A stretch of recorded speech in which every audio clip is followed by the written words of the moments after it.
اعوذ باللہ من الشیطان الرجیم بسم اللہ الرحمن الرحیم السلام علیکم ورحمۃ اللہ وبرکاتہ۔ آپ کا ہوسٹ اینڈ دوست ڈاکٹر محمد طیب آپ کی خدمت میں حاضر ہے۔ آج ہم بات کریں گے یرکان کے حوالے سے۔ اس سے پہلے آپ سے ریکویسٹ ہے کہ ڈاکٹر ہیلتھ آفیشیل کو سبسکرائب کریں، بیل آئیکن کو کلک کریں۔ Bundle of thanks. یرکان وائرس سے پھیلنے والی بیماری ہے۔ یرکان میں جلد، آنکھیں اور جسم کے دوسرے اعضاء کا رنگ پیلا پڑ جاتا ہے۔ جب خون میں بلی روبن مقدار 504 مول 3 mg/dl سے زیادہ ہو جائے تو یہ سرخ سیلز کو تباہ کر دیتی ہے۔ جگر کے سیلز اس مادے کو بڑی نالی یعنی ڈکٹ کے ذریعے چھوٹی انتڑیوں میں دھکیل دیتے ہیں اور وہاں سے خارج ہو جاتے ہیں۔ بلی روبن پیشاب کے ذریعے باہر نہیں نکل سکتی۔ بعض اوقات جب بلی روبن جگر میں پہنچتی ہیں تو وہاں کیمیائی مرکب بنتا ہے۔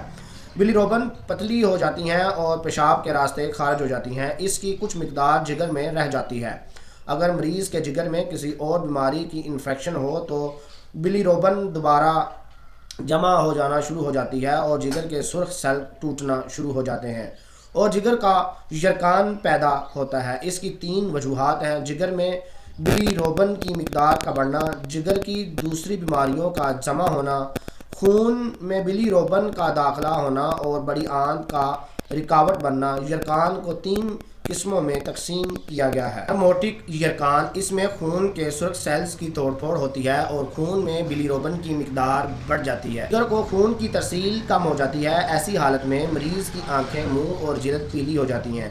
پیشاب اور پخانہ گہرے رنگ کا ہو جاتا ہے اور اس طرح یرکان ہونا شروع ہو جاتا ہے۔ اس سطح پر مریض کا جگر نارمل رہتا ہے۔ خون میں انیمیا سرخ سیلز کی تباہی کا سبب بنتی ہے۔ نمبر 2 میں آتا ہے، اگر کسی مریض کو ملیریا یا انفلوئنس کی شکایت ہو تو اس کو یرکان ہو سکتا ہے۔ نمبر 2، جگر کی خرابیاں۔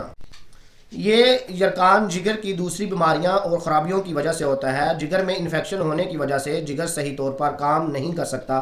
اس کے سرخ سیلز تباہ ہو جاتے ہیں اور یوں بلی روبن کی تہ بڑھ جاتی ہے جو یرکان کا باعث بنتی ہے۔ مندرجہ ذیل بیماریاں جگر کی فنکشن پر اثر انداز ہوتی ہیں۔ نشہ آور لیکوڈ جیسا کہ شراب وغیرہ کا استعمال، وائرس اور کرونک ہیپاٹائٹس کی شکایات، کینسر اور دوسرے انفیکشن، دوائیوں کا بے جا استعمال۔ جگر کا ٹیسٹ کرنے پر مندرجہ ذیل کے بارے میں پتہ چلے گا کہ S G O T, alkaline phosphate, S G P T, L D H اور بلی روبن کی مقدار کیا ہوتی ہے۔ جگر کا رنگ بالکل سیاہ پڑ جاتا ہے۔ نمبر 3 میں آتا ہے صفرا کی نالیوں میں رکاوٹ۔ اس کی وجہ سے بڑی نالیوں میں رکاوٹ ہو جاتی ہے اور اس سے چھوٹی نالیوں کے ذریعے صفرا باہر نہیں نکل سکتا۔ پیشاب میں رکاوٹ ہو جاتی ہے، اس میں سوزش ہو جاتی ہے۔ جگر کی فنکشن میں رکاوٹ ہو جاتی ہے، سرخ سیل ٹوٹ پھوٹ جاتے ہیں، بلی روبن کا لیول بڑھ جاتا ہے اور خون کی سپلائی کم ہو جاتی ہے۔